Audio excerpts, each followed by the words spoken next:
So may gagawin tayo ngayon ng ano na K-Audio amplifier. So ang issue nito ay ito, left and right na master volume ay nagluloko. No.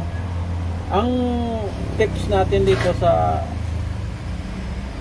mga baguhan or sa mga kahit sa may-ari ay huwag na ho nating linis-linisin lamang. So kailangan nyo na hong palitan talaga itong ano, master volume na yan na dalawa. Kasi kapag nilinis lang ho natin, maaaring gumana ngayon, susunod na mga araw ay babalik din yung kanyang sira. So pabalik-balik lang siya hanggang sa mabasa na ng either W40 yung ating board. So mura lang din naman yung mga variable na yan. So palitan na ho natin ng tuluyan ng isang trabaho lamang po.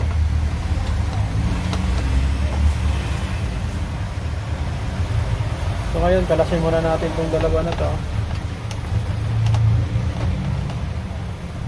Kagandahan lang dito sa design nito ay hiwalay yung master volume yan. So pwede mo siyang bunutin at palitan ng ano, palitan ng dalawang master volume, no? So para hindi tayo maligaw ay ilalagay natin ng marking. Yan, kahit dalawa lang.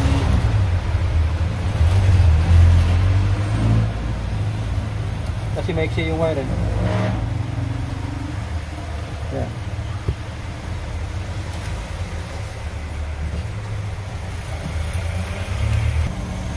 So maglalagay lang tayo ng sapin para hindi masunog yung ating matting. Yan.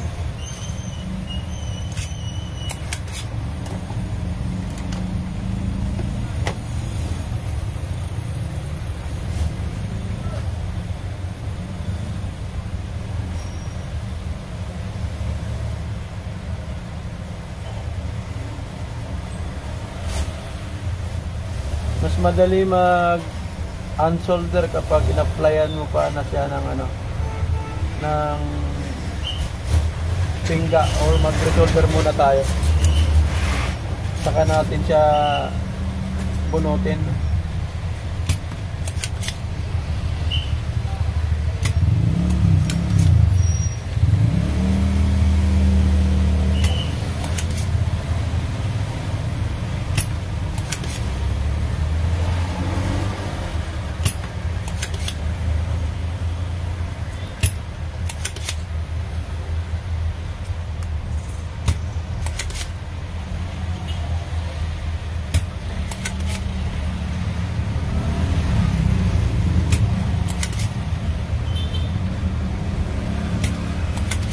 Yung mga lumang variable po ay yun, matibay po yung mga yun,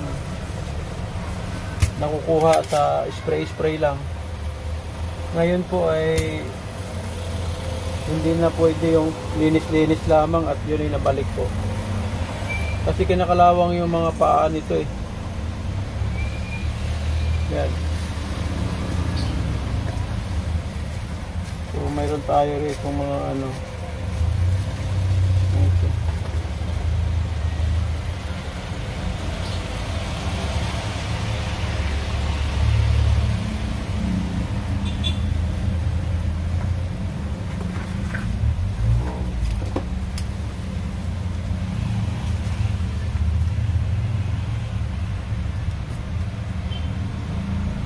So tuwid-tuwid lang natin yung mga paa kasi lumiko kasi gawa ng mga pag-stock natin.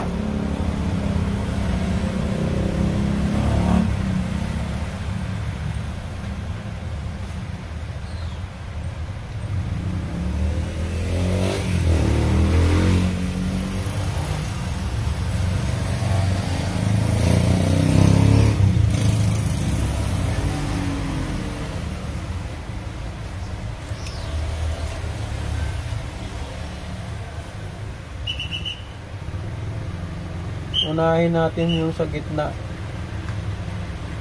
para maituwid natin siya.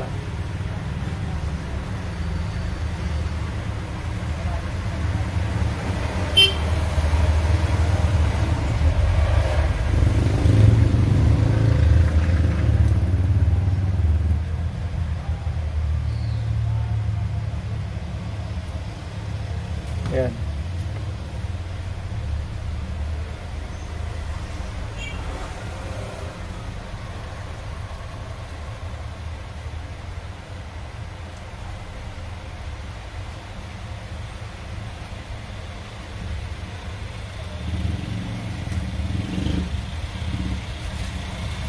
Okay. So, tapos na. Medyo linisin na natin yan. So, locker lang po yung ating panlinis dyan sa ating PCB.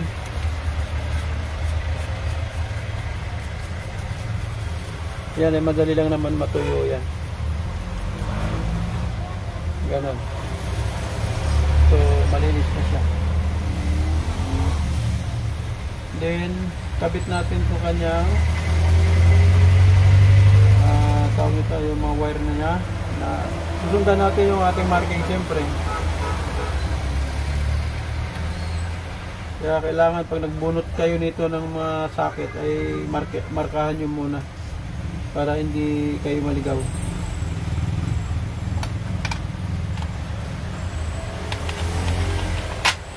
Ayun.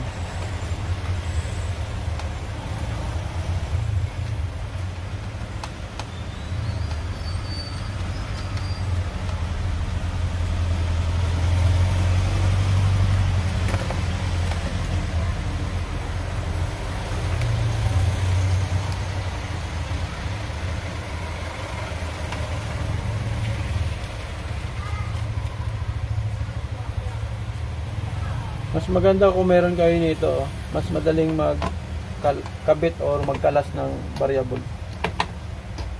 Numero 10 mm yung kanyang sukat nito.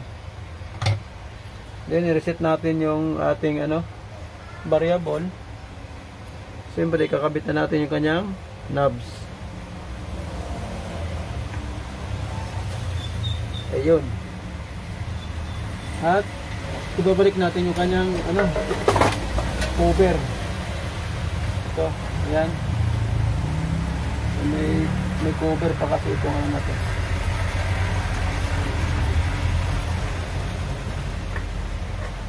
Ganon.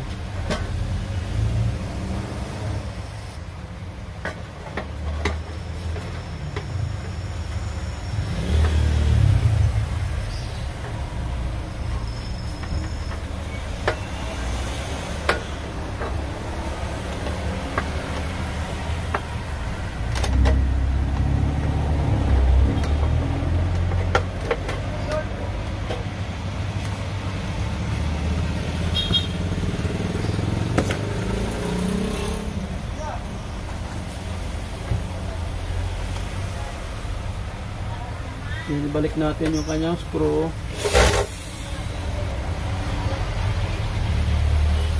Kung ilan yung screw natin ang natin.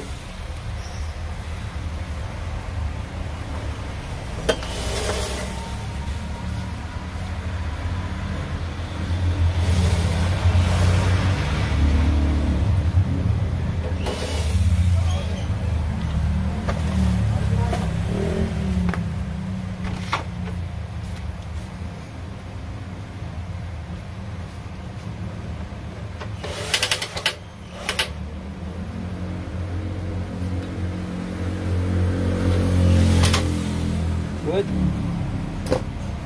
Yan, so sound check na natin. Lagay muna tayo ng kanyang speaker.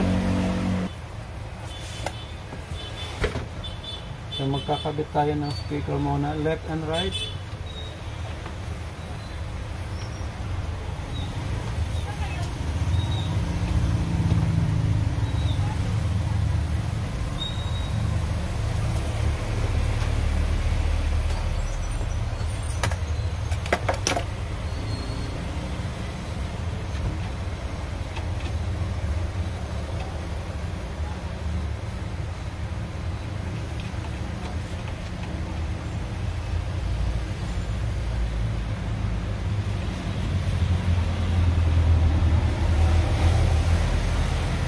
Okay.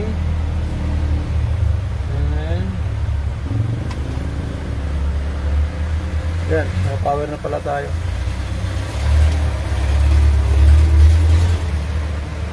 Lalagay tayo ng ano, input.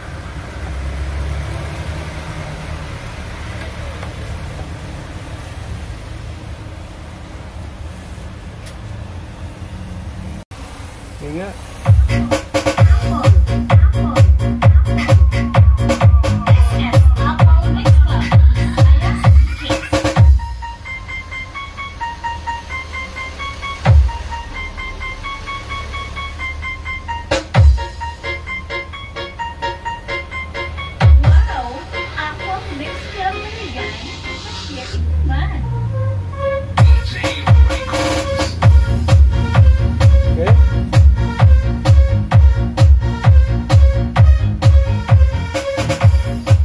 So, hindi na siya nagloloko or yung kumakaskas or biglang nawawala.